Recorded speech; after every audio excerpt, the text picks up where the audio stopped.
सो आओ अज आपां परमेश्वर जी दे पवित्र वचन दे विचों जो सीखना है वो है live with clear conscious mind. Punjabi विच आपां इदां कह सकते हैं शुद्ध अंतःकरण दे नाल जीना, ਜਾਂ फिर होर भी सौखा कह लीए तो शुद्ध मन दे नाल जीना, शुद्ध चेतन मन दे नाल जीना।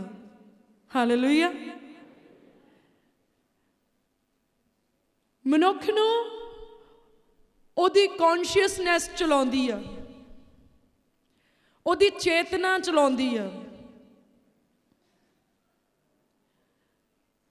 पहला तुहाडे अंदर कुछ चलदा आ, फिर वो क्रिया दे विच आउंदा आ, फिर वो काम तुसीं करदे आ।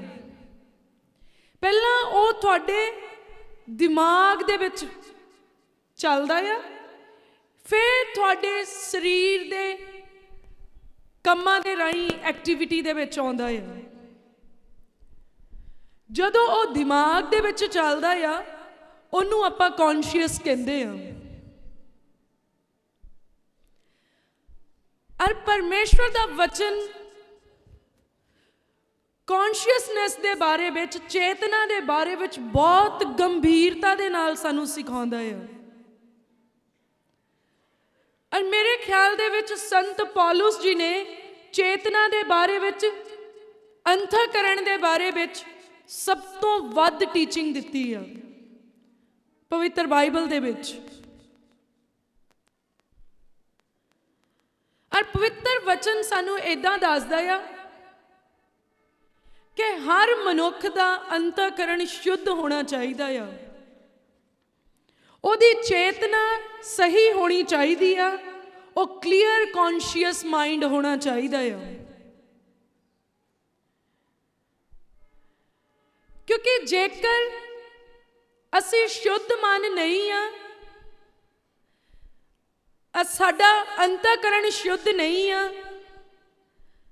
असी परमेश्वर जी की बादशाहत विच एंटर नहीं कर सकते, प्रवेश नहीं कर सकते। जे साडा अंतःकरण सही नहीं आ, असी शुद्ध मन नहीं आ, असी क्लीयर कॉन्शियस माइंड नहीं आ, फिर असी कदी भी परमेश्वर जी नूं खुश नहीं कर सकते ते ना असी खुश रह सकते हैं।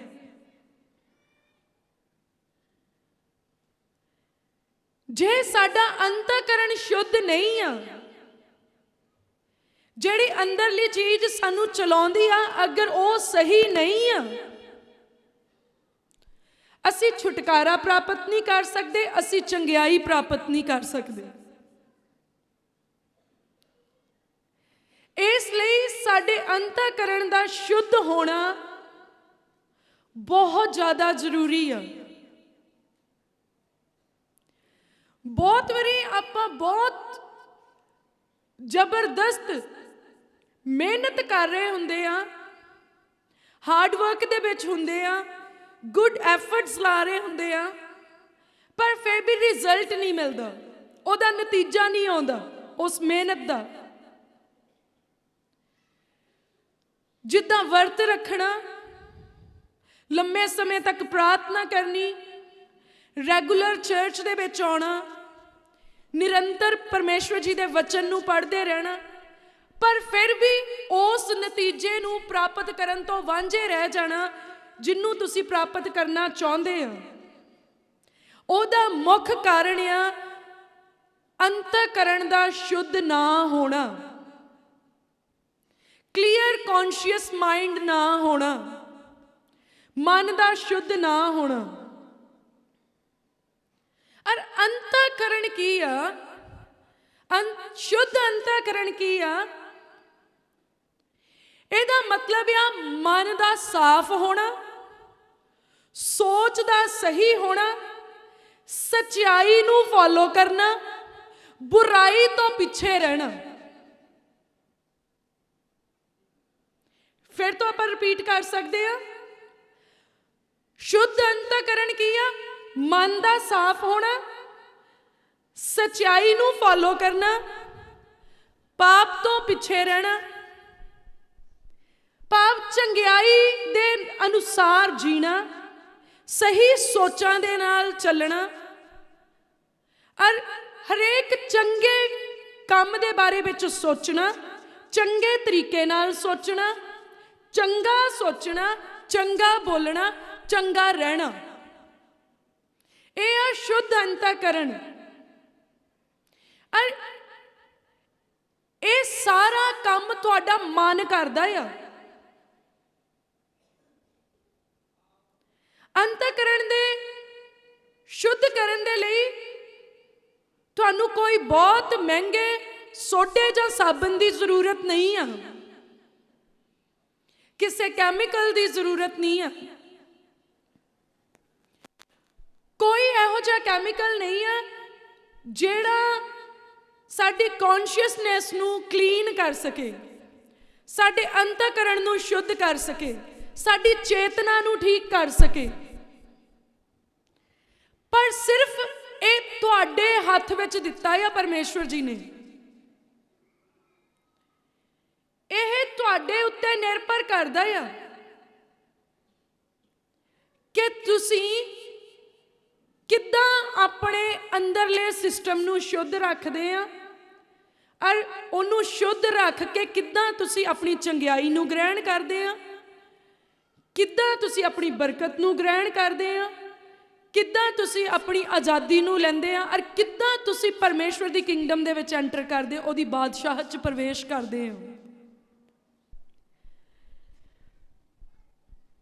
ਜੇ ਆਪਾਂ ਪਵਿੱਤਰ ਬਾਈਬਲ ਦੇ ਵਿੱਚ ਦੇਖੀਏ ਤੇ ਨਵੇਂ ਨੇਮ ਦੇ ਵਿੱਚ book of Matthew chapter number 5 ਵਰਸ 8, ਮੱਤੀ ਦੀ ਕਿਤਾਬ ਉਹਦਾ 5 ਨੰਬਰ ਅਧਿਆਏ ਤੇ ਉਹਦੀ 8 ਨੰਬਰ ਪੰਕਤੀ 'ਚ ਇੱਦਾਂ ਲਿਖਿਆ, ਧੰਨ ਉਹ ਜਿਹੜੇ ਸ਼ੁੱਧ ਮਨ ਹਨ, ਕਿਉਂ ਜੋ ਉਹ ਪਰਮੇਸ਼ਵਰ ਨੂੰ ਵੇਖਣਗੇ। ਕਹਿੰਦਾ ਧੰਨ ਆ ਉਹ ਜਿਹੜੇ ਸ਼ੁੱਧ ਮਨ ਹਨ, ਕਿਉਂ ਜੋ ਉਹ ਪਰਮੇਸ਼ਵਰ ਨੂੰ ਦੇਖਣਗੇ।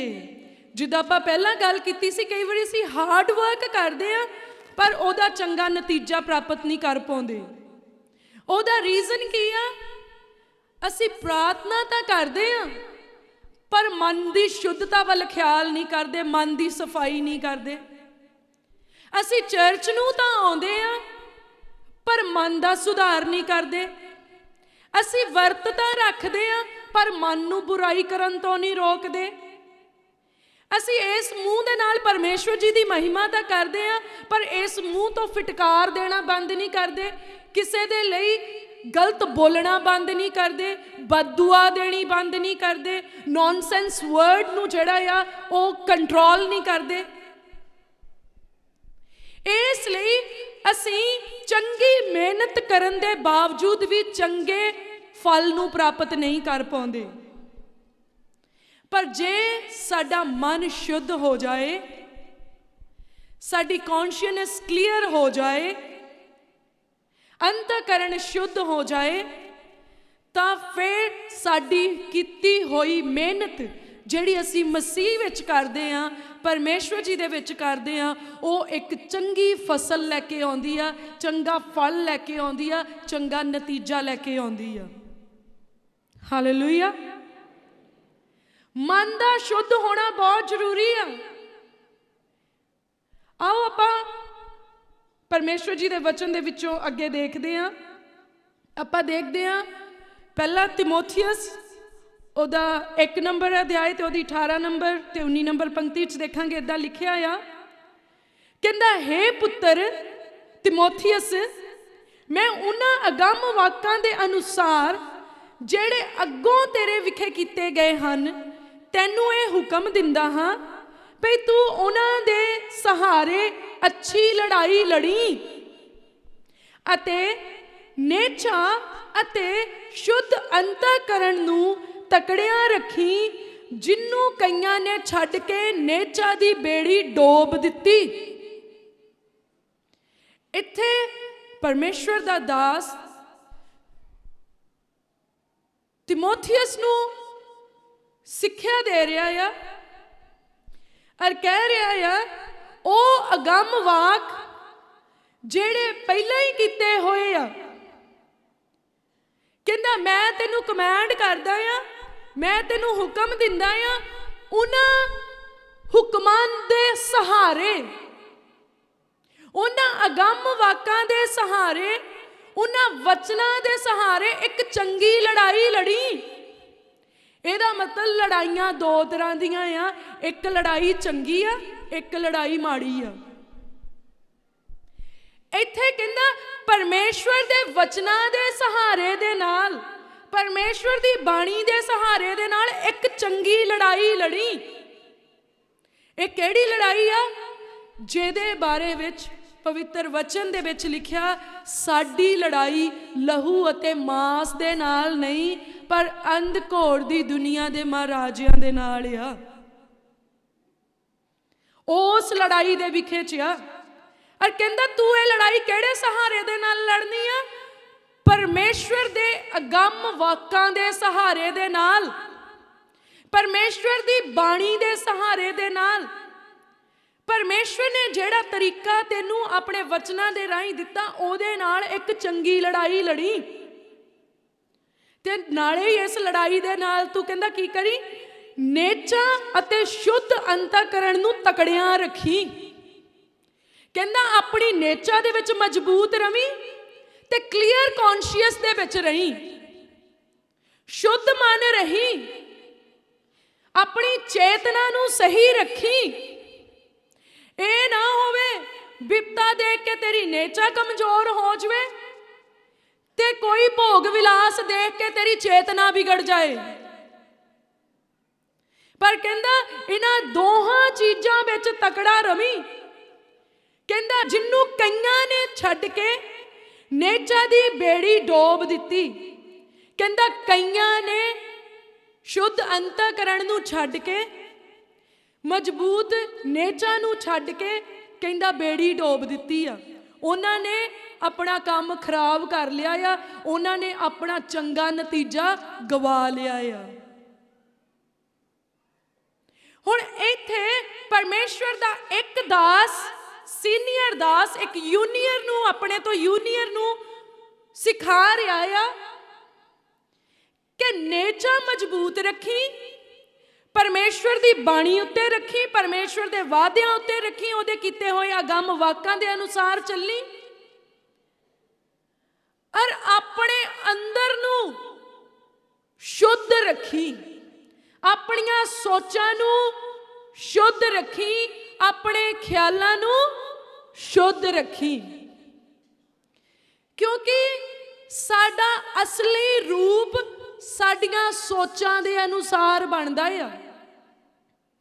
ਜਿਸ ਇਨਸਾਨ ਦੀਆਂ ਸੋਚਾਂ ਚੰਗੀਆਂ ਹੁੰਦੀਆਂ, ਉਹਦੇ ਕੰਮ ਵੀ ਚੰਗੇ ਹੀ ਹੁੰਦੇ ਆ, ਤੇ ਜਿਹੜੇ ਇਨਸਾਨ ਦੀ ਸੋਚ ਚੰਗੀ ਨਹੀਂ ਆ, ਉਹਦੇ ਕੰਮ ਵੀ ਚੰਗੇ ਨਹੀਂ ਹੋ ਸਕਦੇ। ਜੋ ਤੁਸੀਂ ਸੋਚਦੇ ਆ ਉਹ ਤੁਸੀਂ ਕਰਦੇ ਆ। ਇਸ ਲਈ ਸਾਡੀਆਂ ਸੋਚਾਂ ਦਾ ਸ਼ੁੱਧ ਹੋਣਾ, ਸਾਡੀਆਂ ਸੋਚਾਂ ਦਾ ਸਾਫ਼ ਸੁਥਰਾ ਹੋਣਾ, ਸਾਡੀਆਂ ਸੋਚਾਂ ਦਾ ਚੰਗਾ ਹੋਣਾ ਪਰਮੇਸ਼ਵਰ ਵੱਲੋਂ ਸਾਨੂੰ ਹੁਕਮ ਆ, ਔਰ ਇਹ ਬਾਣੀ ਦੇ ਰਾਹੀਂ ਦਿੱਤਾ ਜਾ ਰਿਹਾ ਆ। ਜੇ ਆਪਾਂ ਅੱਗੇ ਦੇਖ ਲਈਏ, ਰਸੂਲਾਂ ਦੇ ਕੰਮ, Book of Acts 24 chapter 16th verse, ਰਸੂਲਾਂ ਦੇ ਕੰਮ 24 ਨੰਬਰ ਅਧਿਆਇ ਉਹਦੀ 16 ਨੰਬਰ ਪੰਕਤੀ ਵਿੱਚ ਆਪਾਂ ਦੇਖ ਲੈਂਦੇ ਆ। ਇੱਥੇ ਸੰਤ ਪੌਲੁਸ ਗੱਲ ਕਰ ਰਹੇ ਆ। ਲਿਖਿਆ, ਮੈਂ ਆਪ ਵੀ ਇਸ ਵਿੱਚ ਯਤਨ ਕਰਦਾ ਹਾਂ ਜੋ ਪਰਮੇਸ਼ਵਰ ਅਤੇ ਮਨੁੱਖਾਂ ਦੇ ਸਾਹਮਣੇ ਕਦੇ ਮੇਰਾ ਮਨ ਮੈਨੂੰ ਦੋਸ਼ੀ ਨਾ ਕਰੇ। ਸੰਤ ਪੌਲੁਸ ਕਹਿ ਰਿਹਾ, ਮੈਂ ਆਪ ਵੀ ਇਹੀ ਟਰਾਈ ਕਰਦਾ ਰਹਿੰਦਾ ਆ, ਮੈਂ ਆਪ ਵੀ ਇਹ ਯਤਨ ਕਰਦਾ ਰਹਿੰਦਾ ਆ।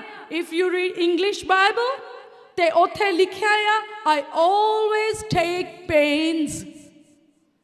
ਕਹਿੰਦਾ ਮੈਂ ਦੁੱਖ ਝੱਲਦਾ ਰਹਿੰਦਾ ਆ, ਮੈਂ ਦੁੱਖ ਲੈਂਦਾ ਰਹਿੰਦਾ ਆ, ਮੈਂ ਦੁੱਖ ਬਰਦਾਸ਼ਤ ਕਰਦਾ ਰਹਿੰਦਾ ਆ, ਬਈ ਮੈਂ ਪਰਮੇਸ਼ਵਰ ਅਤੇ ਮਨੁੱਖਾਂ ਦੇ ਸਾਹਮਣੇ ਕਦੀ ਵੀ ਮੇਰਾ ਮਨ ਮੈਨੂੰ ਦੋਸ਼ੀ ਨਾ ਕਰੇ। ਤੇ ਅੰਗਰੇਜ਼ੀ ਚ ਲਿਖਿਆ blameless consciousness both before God and man। blameless conscious, दोष रहित चेतना, दोष रहित अंतःकरण। मेरा ही मन कहना मैनू किते परमेश्वर दे अगे दोषी ना साबित करे, मेरा मन किते मैनू मनुखां दे अगे दोषी ना साबित करे। कहंदा मैं दुख झल लैंदा आ पर अपने अंदर नू विगड़न नहीं दिंदा, अपने मन नू विगड़न नहीं दिंदा। ਉਹ ਸਿਸਟਮ ਜਿਹੜਾ ਮੈਨੂੰ ਅੰਦਰੋਂ ਚਲਾਉਂਦਾ ਆ, ਉਹ ਚੇਤਨਾ ਜਿਹੜੀ ਮੈਨੂੰ ਲਈ ਫਿਰਦੀ ਆ, ਕਹਿੰਦਾ ਮੈਂ ਉਹਨੂੰ ਖਰਾਬ ਨਹੀਂ ਹੋਣ ਦਿੰਦਾ। ਕਹਿੰਦਾ ਮੈਂ ਆਪ ਵੀ ਇਸ ਗੱਲ ਦਾ ਯਤਨ ਕਰਦਾ ਰਹਿਣਾ ਕਿ ਕਿਤੇ ਮੇਰਾ ਮਨ ਮੈਨੂੰ ਦੋਸ਼ੀ ਨਾ ਠਹਿਰਾਵੇ। ਤੁਸੀਂ ਦੇਖਿਓ ਕਈ ਵਾਰੀ ਤੁਸੀਂ ਪ੍ਰਾਰਥਨਾ ਕਰ ਰਹੇ ਹੋਵੋਗੇ, ਕਈ ਕੰਮ ਤੁਹਾਨੂੰ ਚੇਤੇ ਆਉਣਗੇ, ਤੁਹਾਡਾ ਮਨ ਉਸ ਵੇਲੇ ਤੁਹਾਨੂੰ ਦੋਸ਼ੀ ਠਹਿਰਾ ਰਿਹਾ ਹੁੰਦਾ, ਤੈਨੂੰ ਇਦਾਂ ਨਹੀਂ ਕਰਨਾ ਚਾਹੀਦਾ ਸੀਗਾ, ਤੂੰ ਫਲਾਨਾ ਕੰਮ ਬਹੁਤ ਮਾੜਾ ਕੀਤਾ, ਤੂੰ ਫਲਾਨੇ ਨੂੰ ਇਦਾਂ ਬੋਲਿਆ, ਉਹਦਾ ਦਿਲ ਤੋੜਿਆ, ਤੂੰ ਇਦਾਂ, ਤੂੰ ਇਹਦੇ ਦਿਲ ਨੂੰ ਠੋਕਰ ਲਵਾਈ ਆ, ਤੂੰ ਉਹਦੇ ਕੰਮ 'ਚ ਰੁਕਾਵਟ ਪਾਈ ਆ, ਇਹ ਤੈਨੂੰ ਸਹੀ ਨਹੀਂ ਜਾਂਦਾ ਸੀ, ਤੈਨੂੰ ਇਦਾਂ ਨਹੀਂ ਕਰਨਾ ਚਾਹੀਦਾ ਸੀ। ਉੱਥੇ ਕੋਈ ਮਨੁੱਖ ਤੁਹਾਨੂੰ ਨਹੀਂ ਕਹਿ ਰਿਹਾ, ਤੁਹਾਡਾ ਮਨ ਤੁਹਾਨੂੰ ਬਲੇਮ ਕਰ ਰਿਹਾ, ਤੁਹਾਡਾ ਮਨ ਤੁਹਾਨੂੰ ਦੋਸ਼ੀ ਠਹਿਰਾ ਰਿਹਾ ਕਿ ਤੂੰ ਗਲਤ ਆ, ਤੂੰ ਦੋਸ਼ੀ ਆ, ਇਹ ਕਰਨਾ ਤੈਨੂੰ ਫੱਬਦਾ ਨਹੀਂ ਸੀ ਪਰ ਤੂੰ ਕੀਤਾ। ਤੇ ਇੱਥੇ ਸੰਤ ਪੌਲਸ ਜੀ ਕੀ ਕਹਿੰਦੇ ਆ, ਕਹਿੰਦਾ ਮੈਂ ਟਰਾਈ ਕਰਦਾ ਰਹਿੰਦਾ ਆ, ਮੈਂ ਯਤਨ ਵਿੱਚ ਰਹਿੰਦਾ ਆ, ਮੈਂ ਦੁੱਖ ਵੀ ਝੱਲ ਲੈਂਦਾ ਆ, ਪਰ ਕਹਿੰਦਾ ਮੈਂ ਹਰ ਕੰਮ ਨੂੰ ਇੰਨੇ ਧਿਆਨ ਨਾਲ ਕਰਦਾ ਕਿਤੇ ਮੇਰਾ ਮਨ ਪਰਮੇਸ਼ਵਰ ਦੇ ਅੱਗੇ ਜਾਂ ਮਨੁੱਖਾਂ ਦੇ ਅੱਗੇ ਮੈਨੂੰ ਦੋਸ਼ੀ ਨਾ ਠਹਿਰਾਏ। ਨਾ ਤਾਂ ਮੈਂ ਮਨੁੱਖਾਂ ਦੇ ਅੱਗੇ ਦੋਸ਼ੀ ਠਹਿਰਾਂ, ਨਾ ਮੈਂ ਪਰਮੇਸ਼ਵਰ ਜੀ ਦੇ ਅੱਗੇ ਦੋਸ਼ੀ ਠਹਿਰਾਂ। ਕਹਿੰਦਾ ਮੈਂ ਆਪਣਾ ਧਿਆਨ ਜਿਹੜਾ ਆ, ਆਪਣੀ ਸੋਚ ਜਿਹੜੀ, ਆਪਣਾ ਵਿਚਾਰ, ਆਪਣਾ ਮਨ ਜਿਹੜਾ ਆ, ਉਹਨੂੰ ਆਲਵੇਜ਼ ਕਲੀਅਰ ਰੱਖਣ ਦੀ ਕੋਸ਼ਿਸ਼ ਕਰਦਾ, ਕਲੀਨ ਰੱਖਣ ਦੀ ਕੋਸ਼ਿਸ਼ ਕਰਦਾ ਆ, ਸ਼ੁੱਧ ਰੱਖਣ ਦੀ ਕੋਸ਼ਿਸ਼ ਕਰਦਾ ਆ। ਹਾਲੇਲੂਇਆ। ਇਸ ਲਈ ਸਾਨੂੰ ਇੰਨੇ ਹੀ ਧਿਆਨ ਨਾਲ ਜਾਣਾ ਆ ਵੀ ਸਾਡਾ ਮਨ ਸਾਡੇ ਉੱਤੇ ਦੋਸ਼ ਨਾ ਲਾਵੇ, ਨਾ ਮਨੁੱਖਾਂ ਦੇ ਸਾਹਮਣੇ ਆਪਾਂ ਦੋਸ਼ੀ ਠਹਿਰੀਏ, ਨਾ ਪਰਮੇਸ਼ਵਰ ਦੀ ਨਜ਼ਰ ਦੇ ਵਿੱਚ ਦੋਸ਼ੀ ਠਹਿਰੀਏ। ਇੰਨੇ ਧਿਆਨ ਦੇ ਨਾਲ ਚੱਲਣਾ ਪੈਣਾ। ਜੇ ਆਪਾਂ ਇੰਨੇ ਧਿਆਨ ਨਾਲ ਚੱਲਾਂਗੇ ਫਿਰ ਆਪਾਂ ਪ੍ਰਭੂ ਜੀ ਦੀ ਬਾਦਸ਼ਾਹਤ ਦੇ ਵਿੱਚ ਪ੍ਰਵੇਸ਼ ਕਰ ਸਕਦੇ, ਨਹੀਂ ਤੇ ਔਖਾ ਆ।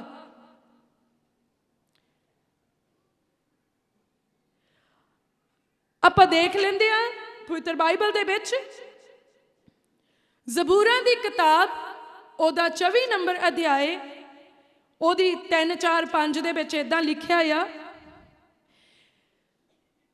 ਯਹੋਵਾ ਦੇ ਪਹਾੜ ਉੱਤੇ ਕੌਣ ਚੜ੍ਹੇਗਾ ਅਤੇ ਉਸ ਦੇ ਪਵਿੱਤਰ ਅਸਥਾਨ ਵਿੱਚ ਕੌਣ ਖੜਾ ਹੋਵੇਗਾ? ਉਹ ਜਿਸ ਦੇ ਹੱਥ ਪਾਕ ਅਤੇ ਮਨ ਪਵਿੱਤਰ ਹੈ ਅਤੇ ਜਿਸ ਆਪਣਾ ਜੀ ਫਰੇਬ ਵੱਲ ਨਹੀਂ ਲਾਇਆ ਅਤੇ ਛਲਣ ਲਈ ਸੌਂ ਨਹੀਂ ਖਾਧੀ, ਉਸ ਨੂੰ ਯਹੋਵਾ ਵੱਲੋਂ ਬਰਕਤ ਅਤੇ ਆਪਣੇ ਮੁਕਤੀ ਦਾਤੇ ਪਰਮੇਸ਼ਵਰ ਕੋਲੋਂ ਧਰਮ ਮਿਲੇਗਾ। ਹਾਲੇਲੂਇਆ। ਕੌਣ ਪਰਮੇਸ਼ਵਰ ਦੀ ਹਜ਼ੂਰੀ ਦੇ ਵਿੱਚ ਵੜੂਗਾ? ਜਿਹੜਾ ਬਹੁਤ ਉੱਚੀ ਪ੍ਰਾਰਥਨਾ ਕਰਦਾ ਆ, ਜਿਹੜਾ ਬਹੁਤ ਗੀਤ ਗਾਉਂਦਾ ਆ, ਜਿਹੜਾ ਬਹੁਤ ਵਚਨ ਪੜ੍ਹਦਾ ਆ, ਪਰ ਉਹਦਾ ਮਨ ਸਾਫ਼ ਨਾ ਹੋਵੇ, ਉਹ ਵੜ ਸਕਦਾ ਆ? ਨਹੀਂ। ਬੇਸ਼ੱਕ ਪਰਮੇਸ਼ਵਰ ਜੀ ਦੀ ਹਜ਼ੂਰੀ ਵਿੱਚ ਉਹੀ ਵੜੇਗਾ ਜਿਹਦਾ ਜੀਵਨ ਪ੍ਰਾਰਥਨਾ ਵਾਲਾ ਹੋਏਗਾ, ਜਿਹਦਾ ਜੀਵਨ ਪਰਮੇਸ਼ਵਰ ਦੀ ਮਹਿਮਾ ਕਰਨ ਵਾਲਾ ਹੋਏਗਾ, ਜਿਹਦੇ ਜੀਵਨ ਦੇ ਵਿੱਚ ਵਚਨ ਹੋਏਗਾ, ਉਹ ਪਰਮੇਸ਼ਵਰ ਦੀ ਬਾਦਸ਼ਾਹਤ ਵਿੱਚ ਪ੍ਰਵੇਸ਼ ਕਰੇਗਾ। ਪਰ ਉਹਦੇ ਨਾਲੋਂ ਵੀ ਪਹਿਲਾਂ ਉਹਨੂੰ ਕੀ ਕਰਨਾ ਪਊਗਾ? ਕਹਿੰਦਾ ਉਸ ਦੇ ਪਵਿੱਤਰ ਸਥਾਨ 'ਚ ਉਹ ਹੀ ਵੜ ਸਕਦਾ ਜਿਹਦੇ ਹੱਥ ਪਾਕ। ਤੇ ਓਲਡ ਟੈਸਟਾਮੈਂਟ ਦੇ ਵਿੱਚ ਇਦਾਂ ਵੀ ਲਿਖਿਆ, ਕਹਿੰਦਾ ਜਦੋਂ ਤੁਸੀਂ ਹੱਥ ਚੁੱਕ ਕੇ ਦੁਆਵਾਂ ਕਰਦੇ ਆ, ਪ੍ਰਾਰਥਨਾ ਕਰਦੇ ਆ, ਕਹਿੰਦਾ ਮੈਂ ਅੱਖਾਂ ਮੀਟ ਲੈਂਦਾ ਆ, ਤੁਹਾਡੇ ਹੱਥਾਂ ਵੱਲ ਦੇਖਦਾ ਨਹੀਂ, ਕਿਉਂਕਿ ਤੁਹਾਡੇ ਹੱਥ ਲਹੂ ਨਾਲ ਲਿਬੜੇ ਹੋਏ ਆ। ਇੱਥੇ ਕਹਿੰਦਾ ਉਹੀ ਪਰਮੇਸ਼ਵਰ ਦੇ ਪਹਾੜ ਤੇ ਚੜੂਗਾ, ਉਹੀ ਪਰਮੇਸ਼ਵਰ ਜੀ ਦੀ ਹਜ਼ੂਰੀ ਦੇ ਵਿੱਚ ਵੜੂਗਾ ਜਿਹਦੇ ਹੱਥ ਪਾਕ ਆ, ਜਿਹਦੇ ਹੱਥ ਲਹੂ ਨਾਲ ਲਿਬੜੇ ਹੋਏ ਨਹੀਂ ਆ, ਜਿਹਦੇ ਹੱਥ ਕਿਸੇ ਦਾ ਹੱਕ ਖੋ ਕੇ ਨਹੀਂ ਖਾਂਦੇ, ਜਿਹੜਾ ਕਿਸੇ ਨੂੰ ਧੋਖਾ ਨਹੀਂ ਦਿੰਦਾ, ਜਿਹੜਾ ਕਿਸੇ ਦੇ ਨਾਲ ਗਲਤ ਕੰਮ ਨਹੀਂ ਕਰਦਾ, ਜਿਹੜਾ ਇਹਨਾਂ ਹੱਥਾਂ ਦੇ ਨਾਲ ਕਿਰਤ ਕਰਦਾ ਆ, ਰਿਸ਼ਵਤਖੋਰੀ ਨਹੀਂ ਕਰਦਾ ਵੀ ਕਿਸੇ ਦਾ ਹਿੱਸੇ ਦਾ ਖਾ ਜਵੇ, ਜਿਹਦੇ ਹੱਥ ਪਾਕ ਆ ਤੇ ਮਨ ਪਵਿੱਤਰ ਆ। ਪ੍ਰਾਰਥਨਾ ਵੀ ਹੋਵੇ ਤੇ ਮਨ ਪਵਿੱਤਰ ਵੀ ਹੋਵੇ, ਵਚਨ ਵੀ ਪੜ੍ਹਦੇ ਹੋਈਏ ਤੇ ਮਨ ਪਵਿੱਤਰ ਵੀ ਹੋਵੇ, ਆਰਾਧਨਾ ਵੀ ਕਰਦੇ ਹੋਈਏ ਤੇ ਮਨ ਪਵਿੱਤਰ ਵੀ ਹੋਵੇ, ਤਾਂ ਅਸੀਂ ਪਰਮੇਸ਼ਵਰ ਜੀ ਦੀ ਹਜ਼ੂਰੀ ਦੇ ਵਿੱਚ ਖਲੋ ਸਕਦੇ ਆ, ਐਂਟਰ ਕਰ ਸਕਦੇ ਆ। ਅਦਰਵਾਈਜ਼ ਤੁਸੀਂ ਚਰਚ ਦੀ ਬਿਲਡਿੰਗ ਵਿੱਚ ਤਾਂ ਐਂਟਰ ਕਰ ਸਕਦੇ ਆ, ਪਰ ਪਰਮੇਸ਼ਵਰ ਦੀ ਹਜ਼ੂਰੀ ਵਿੱਚ ਐਂਟਰ ਨਹੀਂ ਕਰ ਸਕਦੇ। ਆਪਾਂ ਇੱਥੇ ਹਜ਼ਾਰਾਂ ਲੋਕ ਇਕੱਠੇ ਹੁੰਦੇ ਆ, ਹਰ ਕੋਈ ਬੰਦਾ ਉਸ ਪ੍ਰੈਜ਼ੈਂਸ ਨੂੰ ਫੀਲ ਨਹੀਂ ਕਰ ਪਾਉਂਦਾ ਜਿਹੜੀ ਹੋਲੀ ਸਪਿਰਿਟ ਦੀ super powerful super natural presence ਆ, ਜਿਹੜੀ ਪਰਮੇਸ਼ਵਰ ਜੀ ਦੀ ਬਹੁਤਾਇਤ ਵਾਲੀ ਅਲੌਕਿਕ ਹਜ਼ੂਰੀ ਆ, ਪਾਕ ਰੂਹ ਦੇ ਦੁਆਰਾ ਹਰ ਕੋਈ ਬੰਦਾ ਉਹਨੂੰ ਮਹਿਸੂਸ ਨਹੀਂ ਕਰ ਪਾਉਂਦਾ। ਪਰ ਕੁਝ ਲੋਕ ਆ ਕਿ ਉਹ ਕਦਮ ਰੱਖਦਿਆਂ ਹੀ ਰੂਹ ਨਾਲ ਭਰ ਜਾਂਦੇ ਆ, ਔਰ ਉਹ ਇਦਾਂ ਮਹਿਸੂਸ ਕਰਦੇ ਆ ਜਿੱਦਾਂ ਉਹ ਇਸ ਸੰਸਾਰ ਉੱਤੇ ਨਹੀਂ ਪਰ ਕਿਸੇ ਹੋਰ ਦੁਨੀਆ ਦੇ ਵਿੱਚ ਪ੍ਰਵੇਸ਼ ਕਰ ਗਏ ਹੋਣ। ਉਹਨਾਂ ਦੇ ਦੁਆਲੇ ਦੀ ਆਬੋ ਹਵਾ ਬਦਲ ਜਾਂਦੀ ਆ। ਉਹ ਕਹਿੰਦੇ ਸਾਨੂੰ ਇਦਾਂ ਲੱਗਦਾ ਜਿੱਦਾਂ ਅਸੀਂ ਜ਼ਮੀਨ ਤੇ ਨਹੀਂ ਖਲੋਤੇ ਪਰ ਜ਼ਮੀਨ ਤੋਂ ਉੱਚੇ ਉੱਡ ਰਹੇ ਆ। ਉਹ ਕਹਿੰਦੇ ਸਾਨੂੰ ਖੁਸ਼ਬੂਆਂ ਆ ਰਹੀਆਂ ਆ, ਸਾਨੂੰ ਕੁਝ ਸੁਪਰ ਨੈਚੁਰਲ ਫੀਲ ਹੋ ਰਿਹਾ ਆ, ਪਰ ਹਰ ਕੋਈ ਇਦਾਂ ਨਹੀਂ ਫੀਲ ਕਰ ਪਾਉਂਦਾ। ਜੇ ਤੁਸੀਂ ਵੀ ਇਦਾਂ ਫੀਲ ਕਰਨਾ ਚਾਹੁੰਦੇ ਆ ਕਿ ਕੁਝ ਅਮੇਜ਼ਿੰਗ ਤੁਹਾਡੇ ਨਾਲ ਹੋਵੇ, ਜਿੱਥੇ ਤੁਹਾਡਾ ਦਿਲ ਕਵੇ ਇਹ ਪਰਮੇਸ਼ਵਰ ਦੀ ਹਜ਼ੂਰੀ ਆ, ਅੱਛਾ ਇੰਨਾ ਆਨੰਦ ਆ ਪਰਮੇਸ਼ਵਰ ਦੀ ਹਜ਼ੂਰੀ ਵਿੱਚ, ਫੇਰ ਸਾਨੂੰ ਮਨ ਦਾ ਸ਼ੁੱਧੀਕਰਨ ਕਰਨਾ ਪੈਣਾ ਆ, ਫੇਰ ਸਾਨੂੰ ਕਲੀਅਰ ਕੌਨਸ਼ੀਅਸ ਹੋਣਾ ਪੈਣਾ ਆ, ਸ਼ੁੱਧ ਮਨ ਹੋਣਾ ਪੈਣਾ ਆ। ਤੇ ਆਪਾਂ ਮੱਤੀ 5:8 ਚ ਦੇਖਿਆ ਸੀ, ਕਹਿੰਦਾ ਧੰਨ ਆ ਉਹ ਜਿਹੜੇ ਸ਼ੁੱਧ ਮਨ ਆ ਕਿਉਂਕਿ ਉਹ ਪਰਮੇਸ਼ਵਰ ਨੂੰ ਵੇਖਣਗੇ। ਜੇ ਆਪਾਂ ਸ਼ੁੱਧ ਮਨ ਹੋ ਗਏ ਫਿਰ ਆਪਾਂ ਪਰਮੇਸ਼ਵਰ ਨੂੰ ਵੇਖ ਸਕਾਂਗੇ। ਹਰ ਕੋਈ ਪਰਮੇਸ਼ਵਰ ਨੂੰ ਨਹੀਂ ਦੇਖ ਸਕਦਾ ਕਿਉਂਕਿ ਉਹ ਜਲਾਲੀ ਆ। ਇਹਦਾ ਮਤਲਬ ਪਰਮੇਸ਼ਵਰ ਦੇ ਜਲਾਲ ਦਾ ਸਾਹਮਣਾ ਕਰਨ ਦੇ ਲਈ, ਉਹਦੇ ਜਲਾਲ ਨੂੰ ਦੇਖਣ ਦੇ ਲਈ, ਉਹਦੀ ਇੱਕ ਝਲਕ ਨੂੰ ਪ੍ਰਾਪਤ ਕਰਨ ਦੇ ਲਈ ਇੱਕੋ ਹੀ ਸੁਰੱਖਿਆ ਕਵਚ ਆ, ਉਹ ਹੈ ਮਨ ਦਾ ਸ਼ੁੱਧ ਹੋਣਾ, ਖਿਆਲਾਂ ਦਾ ਸ਼ੁੱਧ ਹੋਣਾ। ਸਾਡਾ ਅੰਦਰ ਸ਼ੁੱਧ ਹੋਵੇ, ਇਹਦੇ ਚੋਂ ਬਦੀਆਂ ਖਤਮ ਹੋ ਜਾਣ, ਇਹਦੇ ਚੋਂ ਲਾਲਚ ਖਤਮ ਹੋ ਜੇ, ਇਹਦੇ ਚੋਂ ਫਰੇਬ ਖਤਮ ਹੋ ਜੇ। ਅਰ ਇੱਥੇ ਇਦਾਂ ਹੀ ਲਿਖਿਆ, ਕਹਿੰਦਾ ਅਤੇ ਜਿਸ ਨੇ ਆਪਣਾ ਜੀ ਫਰੇਬ ਵੱਲ ਨਹੀਂ ਲਾਇਆ, ਜਿਹੜਾ ਫਰੇਬ ਕਰਨ ਦੇ ਵੱਲ ਆਪਣਾ ਮਨ ਨਹੀਂ ਲਾਉਂਦਾ ਵੀ ਇਹਦੇ ਨਾਲ ਵੀ ਵੱਲ ਛਲ ਕਰ ਲਓ, ਇਹਦੇ ਨਾਲ ਵੀ ਵੱਲ ਛਲ ਕਰ ਲਓ, ਇਹਨੂੰ ਵੀ ਗੱਲਾਂ ਚ ਲਾ ਕੇ ਇਹਦਾ ਕੁਛ ਖਾ ਕੇ ਲੈ ਜਾਓ, ਇਹਨੂੰ ਗੱਲਾਂ ਚ ਲਾ ਕੇ ਇਹਦਾ ਕੁਛ ਖੋ ਕੇ ਲੈ ਜਾਓ, ਇਹਨੂੰ ਵੀ ਕੋਈ ਝੂਠਾ ਲਾਰਾ ਲਾ ਕੇ ਇਹਦੇ ਕੋਲੋਂ ਵੀ ਐਡਵਾਂਸ ਵਿੱਚ ਲੈ ਲਓ, ਉਹ ਤੋਂ ਵੀ ਝੂਠਾ ਲਾਰਾ ਲੈ ਕੇ ਉਹਦੇ ਕੋਲੋਂ ਵੀ ਐਡਵਾਂਸ ਵਿੱਚ ਲੈ ਲਓ, ਕਿਸੇ ਦੇ ਕੋਲੇ ਝੂਠ ਮਾਰ ਕੇ ਧਾਰ ਫੜ ਲਓ ਵੀ ਮੇਰਾ ਫਲਾਨਾ ਬਿਮਾਰ ਹੋ ਗਿਆ, ਮੇਰਾ ਟਮਕਾਨਾ ਬਿਮਾਰ ਹੋ ਗਿਆ। ਫਰੇਬ ਨਾਲ वल छल करन वाल जिन्हें अपना मन नहीं लाया, कहंदा वो परमेश्वर की हजूरी दे विच एंटर करूगा, वो परमेश्वर नूं देखूगा। अते छलण लई सौ नहीं खाधी, जिहड़ा धोखा नहीं करदा, जिहड़ा छलिया नहीं आ, जिहड़ा छल नहीं कमाउंदा, कहंदा उस नूं यहोवा वल्लों बरकत अते अपने मुक्ति दाते परमेश्वर कोलों धर्म मिलेगा। धर्म की आ? परमेश्वर दा सुभाव। धर्म की आ? परमेश्वर दा सुभाव। परमेश्वर दा सुभाव की है? दया, हलीमी, इदां दियां चंगियां चीज़ां, सच्चाई, वफादारी, ये परमेश्वर दा सुभाव आ। और जदों किसी इंसान दे अंदरों वफादारी खत्म हो जाए, जदों किसी इंसान दे अंदरों पवित्रता ही खत्म हो जाए, वो पाप दे विच चले जाए, तो लोकी की कहंदे आ उहनूं, ਇਹਦੇ अंदर कोई कर्म धर्म नहीं आ, भाव ਇਹਦੇ अंदर कोई चंगा काम नहीं आ। धर्म नाम आ चंगियाई दा, धर्म नाम आ परमेश्वर दे सुभाव दा, परमेश्वर दे सुभाव दे फ्रूट्स दा, ਉਹਦੇ गुणां दा।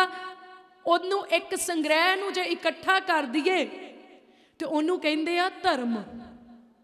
और कहंदा ਜਿਹੜਾ शुद्ध मन होऊगा, छलिया नहीं होऊगा, फरेब ना करदा होऊगा, हथ साफ रखदा होऊगा, साबण नाल धो के नहीं, पाप करन तो, कहंदा ओनू परमेश्वर दा सुभाव मिल जूगा। तो फिर तुसी सोचो, जिन्नू परमेश्वर दा सुभाव मिल जे, जिन्नू परमेश्वर दी धार्मिकता मिल जे, ਇਹਦੇ ਨਾਲੋਂ ਵੱਡਾ ਤੋਹਫਾ कुछ हो नहीं सकता मेरे ख्याल च इस पूरे यूनीवर्स दे विच, इस पूरी कायनात दे विच। और जे असी ये तोहफा प्राप्त करना आ, फिर आपां नूं पाप वल्लों हथ धोने पैणे आ, फरेब वल्लों अपने मन नूं मोड़ना पैना आ, वल छल करने छड्डने पैणे। कई जने गल करनगे, कहना उन्होंने जो कहना वो कहना ही आ, घुमा घमू के कहणगे बई अपना मतार भी हौला कर लैण ते अगले नूं दुख भी ना लगे, भी अगला ये भी ना कह सके भी तू मेरी बेइज्जती कीती आ, ते वल छल करके उन्होंने कह भी देना। एक वल छल ये आ, एक वल छल आ कि तुसी अगले दे इन्ने मित्र बन गए, पर असल विच तुसी मित्र नहीं आ, पर तुसी उन्होंने शो कर दे कि मैं तेरे बहुत क्लोज हाँ, मैं तेरे लिए बहुत चंगा हाँ, मैं ही सब तो वध भला तेरा सोचदा हाँ, पर मैं अंदर खाते तेरियां जड़ां वड्डदा हाँ। ये भी वल छल करना है। इदां दे लोकां नूं छलिया कहा जांदा, जिहड़े छल कमाउण।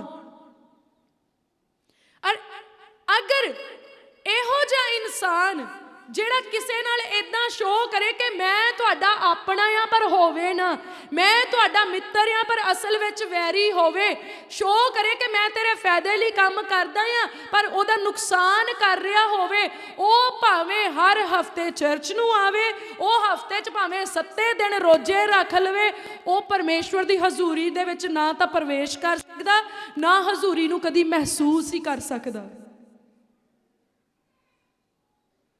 ਹੁਣ ਤੁਸੀਂ समझ सकते हो साडा क्लीयर कॉन्शियस होना कितना ज़्यादा जरूरी आ, साडे अंदर दा शुद्धिकरण होना, साडे मन दा शुद्ध होना, साडी चेतना दा सही होना कितना ज़्यादा जरूरी आ।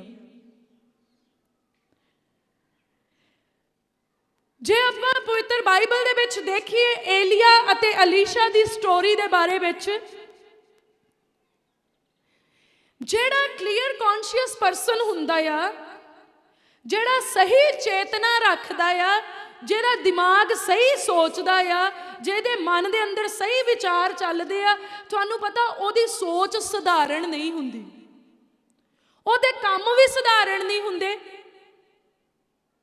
ਉਹਦੀ ਨਜ਼ਰ ਵੀ ਸਧਾਰਨ ਨਹੀਂ ਹੁੰਦੀ, ਤੇ ਉਹਦੀ ਬਰਕਤ ਵੀ ਸਧਾਰਨ ਨਹੀਂ ਹੁੰਦੀ। क्योंकि जेदी कॉन्शियस क्लीयर आ, जेदी चेतना सही आ,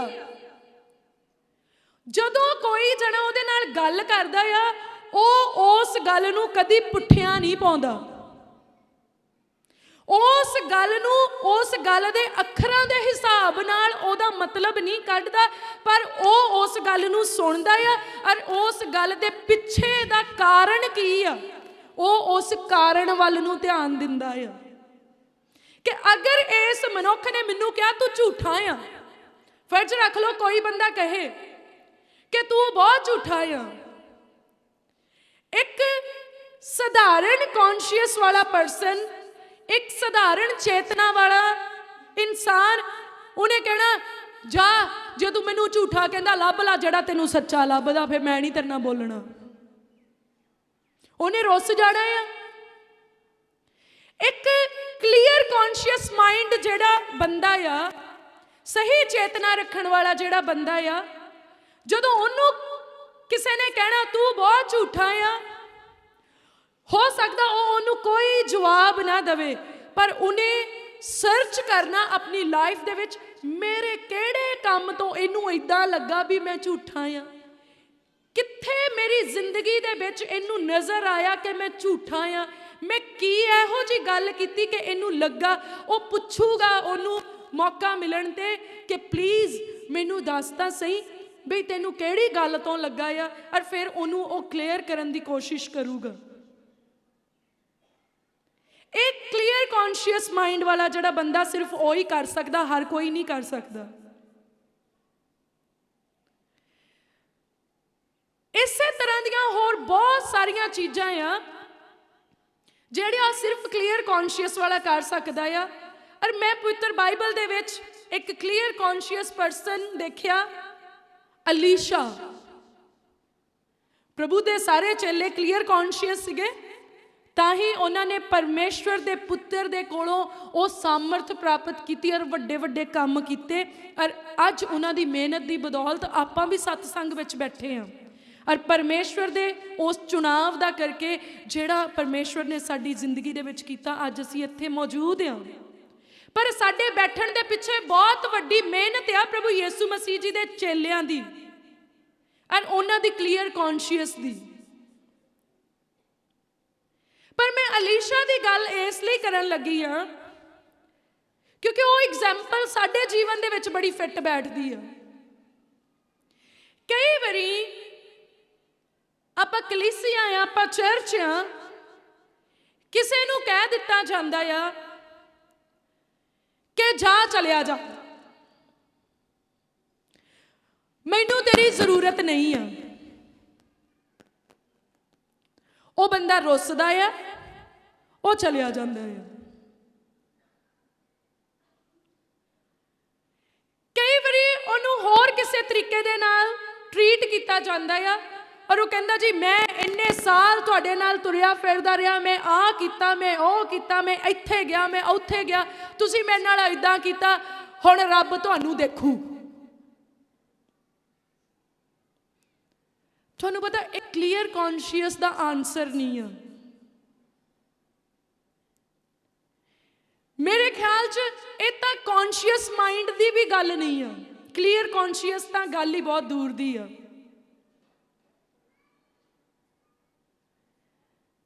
ਬਰਕਤ ਲੈਣ ਦੇ ਕੁਝ ਤਰੀਕੇ ਹੁੰਦੇ ਆ, ਅਰ ਬਰਕਤ ਸੁੱਤਿਆਂ ਪਿਆ ਨੂੰ ਨਹੀਂ ਮਿਲਦੀ।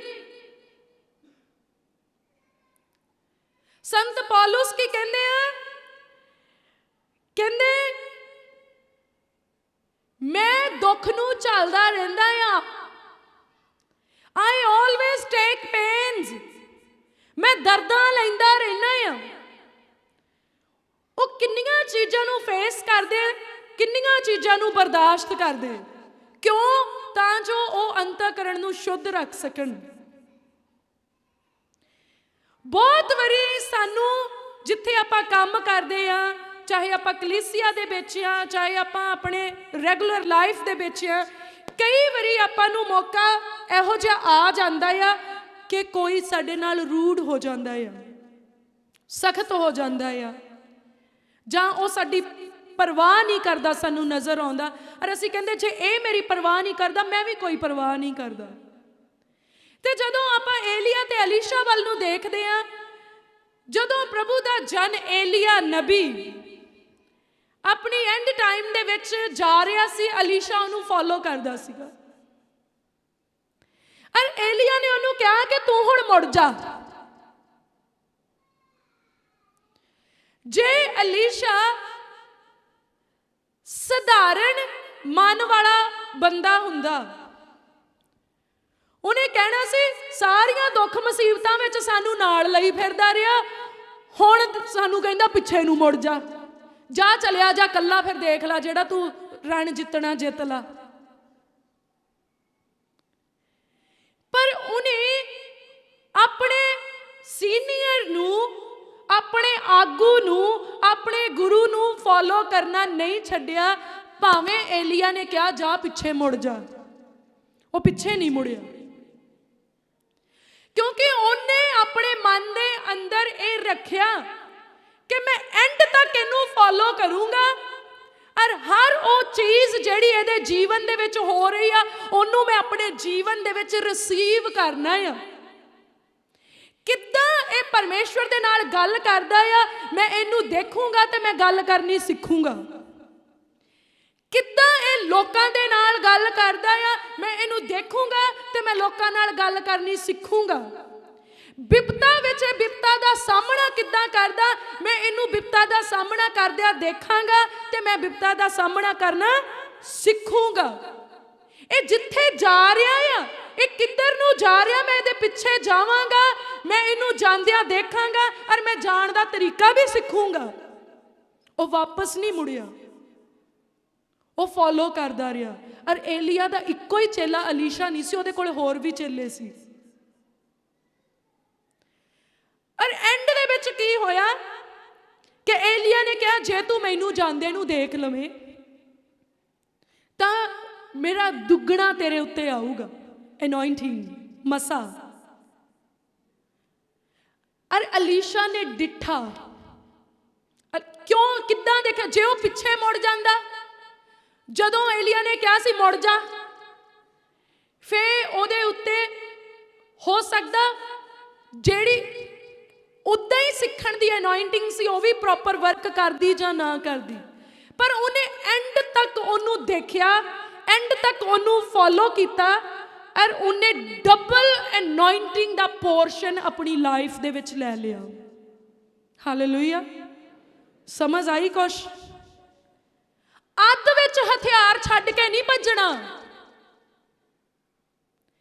ਬਿਪਤਾ ਆਈ ਆ, ਬਿਪਤਾ ਨੂੰ ਫੇਸ ਕਰਨਾ ਸਿੱਖੋ ਕਿ ਸਾਡੇ ਆਗੂ ਕਿੱਦਾਂ ਇਸ ਚੀਜ਼ ਨੂੰ ਫੇਸ ਕਰਦੇ ਆ।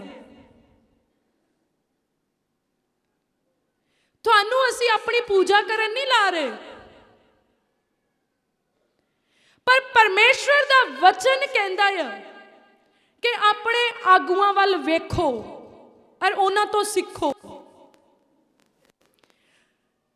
ਤੁਹਾਨੂੰ ਪਤਾ ਹੋਏ ਕਿ ਤੁਹਾਡੇ ਆਗੂ ਪਰਮੇਸ਼ਵਰ ਦੇ ਵਚਨ ਦੀ ਅਧੀਨਗੀ ਦੇ ਵਿੱਚ ਚੱਲਦੇ ਆ।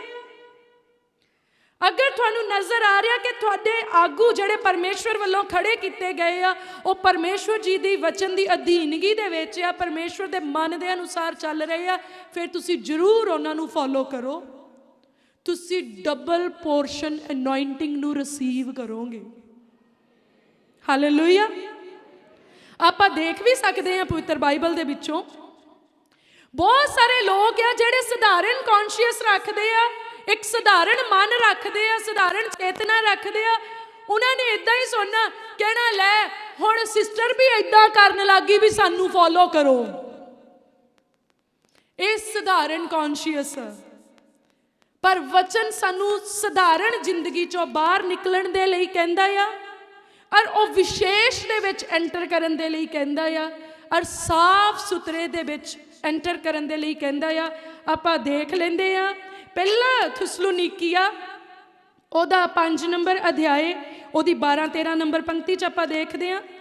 ਕਹਿੰਦਾ ਹੁਣ ਹੇ ਭਰਾਵੋ ਅਸੀਂ ਤੁਹਾਡੇ ਅੱਗੇ ਬੇਨਤੀ ਕਰਦੇ ਹਾਂ ਭਈ ਜਿਹੜੇ ਤੁਹਾਡੇ ਵਿੱਚ ਮਿਹਨਤ ਕਰਦੇ ਅਤੇ ਪ੍ਰਭੂ ਵਿੱਚ ਤੁਹਾਡੇ ਆਗੂ ਹਨ ਅਤੇ ਤੁਹਾਨੂੰ ਚਿਤਾਰਦੇ ਹਨ, ਤੁਸੀਂ ਉਹਨਾਂ ਨੂੰ ਮੰਨੋ ਅਤੇ ਉਹਨਾਂ ਦੇ ਕੰਮਾਂ ਦੀ ਖਾਤਰ ਪ੍ਰੇਮ ਪ੍ਰੇਮ ਨਾਲ ਉਹਨਾਂ ਦਾ ਬਹੁਤ ਹੀ ਆਦਰ ਕਰੋ, ਆਪੋ ਵਿੱਚ ਮੇਲ ਰੱਖੋ। ਹਾਲੇਲੂਇਆ। ਇਹ ਕਿਹਨੇ ਕਿਹਾ ਆ? ਪਰਮੇਸ਼ਵਰ ਦੇ ਵਚਨ ਦੇ ਵਿੱਚ ਦਰਜ ਆ। ਪਰਮੇਸ਼ਵਰ ਦੀ ਬਾਣੀ ਸਾਨੂੰ ਕਹਿ ਰਹੀ ਆ, ਕਹਿੰਦਾ ਹੇ ਭਰਾਵੋ, ਤੁਹਾਡੇ ਅੱਗੇ ਬੇਨਤੀ ਕਰਦੇ ਆ ਬਈ ਜਿਹੜੇ ਤੁਹਾਡੇ ਲਈ ਮਿਹਨਤ ਕਰਦੇ ਆ ਤੇ ਪ੍ਰਭੂ ਵਿੱਚ ਤੁਹਾਡੇ ਆਗੂ ਆ, ਜਿਹੜੇ ਤੁਹਾਨੂੰ ਚਿਤਾਰਦੇ ਰਹਿੰਦੇ ਆ। ਚਿਤਾਰਨ ਦਾ ਮਤਲਬ ਕੀ ਹੁੰਦਾ? ਚੇਤੇ ਕਰਾਉਣਾ। ਜਿਹੜੇ ਤੁਹਾਨੂੰ ਸਿੱਖਿਆ ਦਿੰਦੇ ਰਹਿੰਦੇ, ਤੂੰ ਏਦਾਂ ਨਹੀਂ ਏਦਾਂ ਕਰਨਾ ਸੀ, ਤੈਨੂੰ ਇੱਥੇ ਨਹੀਂ ਉੱਥੇ ਖਲੋਣਾ ਸੀ, ਤੈਨੂੰ ਅੱਗੇ ਨਹੀਂ ਪਿੱਛੇ ਜਾਣਾ ਸੀ, ਪਿੱਛੇ ਨਹੀਂ ਅੱਗੇ ਆਉਣਾ ਸੀ, ਏਦਾਂ ਲਿਖਿਆ ਏਦਾਂ ਕਰ।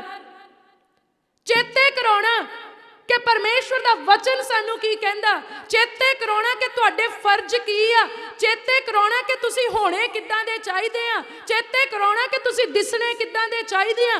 ਤੁਹਾਡੇ ਲਈ ਆਗੂ ਮਿਹਨਤ ਕਰਦੇ ਆ। ਇੱਥੇ ਪੁਲਪਟ ਤੇ ਖਲੋ ਕੇ ਬੋਲਣਾ ਕੋਈ ਸਧਾਰਨ ਗੱਲ ਨਹੀਂ ਆ। ਇਹ ਨਾ ਸੋਚੋ ਕਿ ਕੋਟ ਪੈਂਟ ਪਾ ਕੇ ਤੇ ਬੰਦੇ ਇੱਥੇ ਖੜ ਗਏ ਤੇ ਬਸ ਠੀਕ ਠਾਕ ਆ।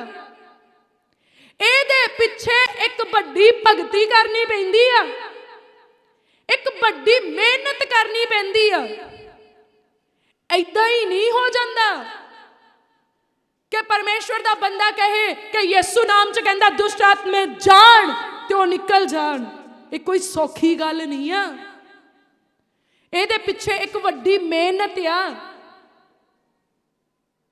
ਅਰ ਉਸ ਮਿਹਨਤ ਨੂੰ ਸਿਰਫ ਉਹੀ ਪਹਿਚਾਨ ਸਕਦੇ ਆ, ਉਹੀ ਸਮਝ ਸਕਦੇ ਆ ਜਿਨ੍ਹਾਂ ਦੇ ਕੋਲੇ ਕਲੀਅਰ ਕੌਨਸ਼ੀਅਸ ਮਾਈਂਡ ਆ, ਜਿਨ੍ਹਾਂ ਦੇ ਕੋਲੇ ਸਹੀ ਚੇਤਨ ਮਨ ਆ, ਸ਼ੁੱਧ ਅੰਤःਕਰਣ ਆ।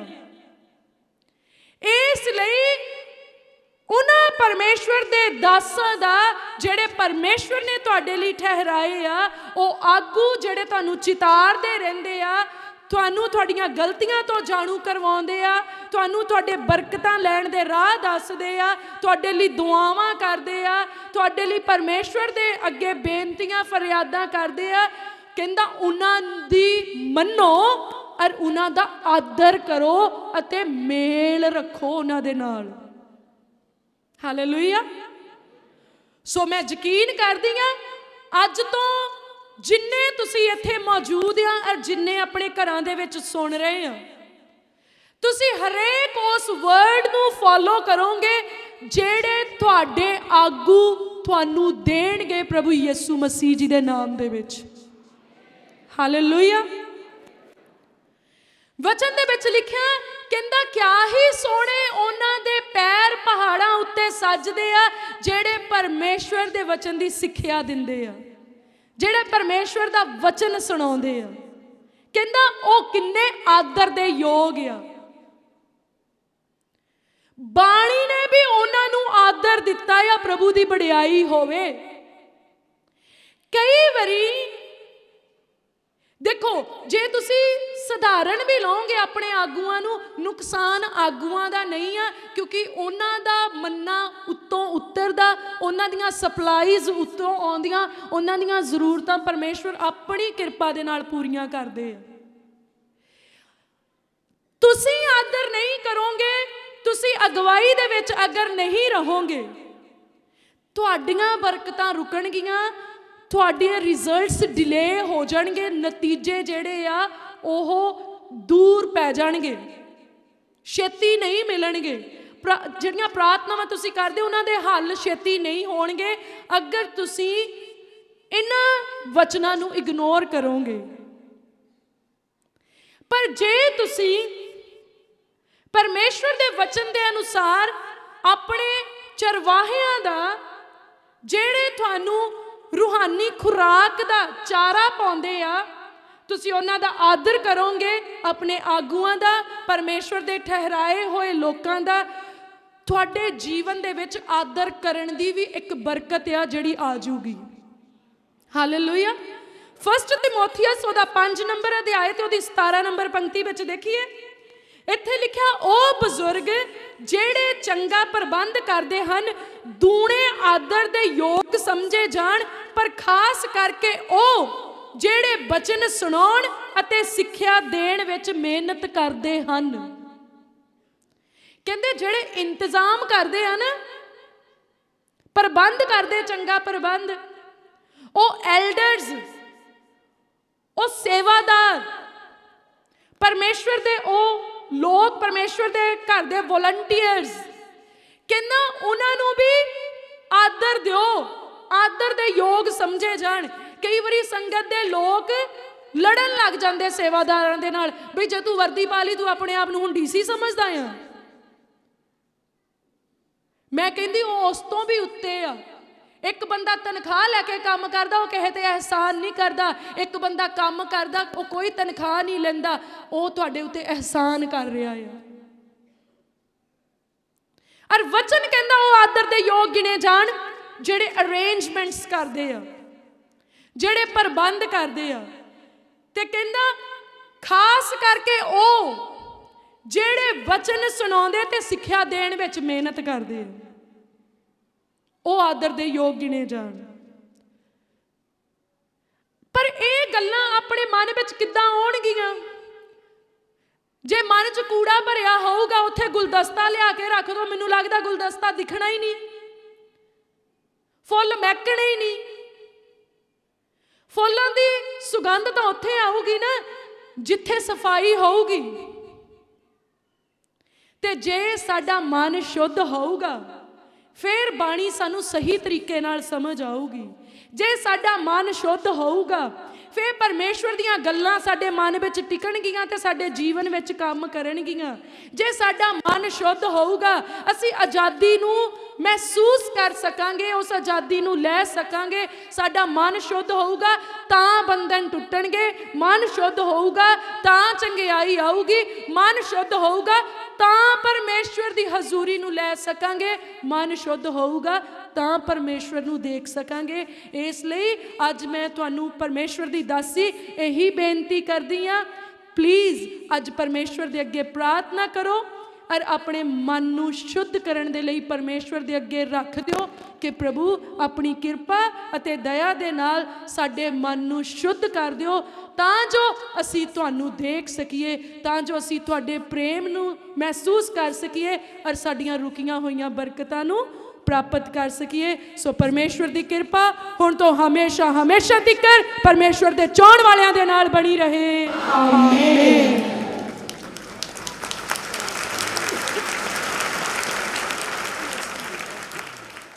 ਜੇਕਰ ਤੁਸੀਂ ਦੁਖੀ ਤੇ ਬਿਮਾਰ ਹੋ ਤੇ ਤੁਸੀਂ ਇੱਥੇ ਆ ਕੇ ਪ੍ਰਾਰਥਨਾ ਕਰਵਾ ਸਕਦੇ ਹੋ। ਦ ਓਪਨ ਡੋਰ ਚਰਚ ਆਪ ਜੀ ਦੀ ਸੇਵਾ ਵਿੱਚ ਹਾਜ਼ਰ ਹੈ, ਜੋ ਕਿ ਪਵਿੱਤਰ ਬਾਈਬਲ ਬੇਸਡ ਮਿਨਿਸਟਰੀ ਹੈ।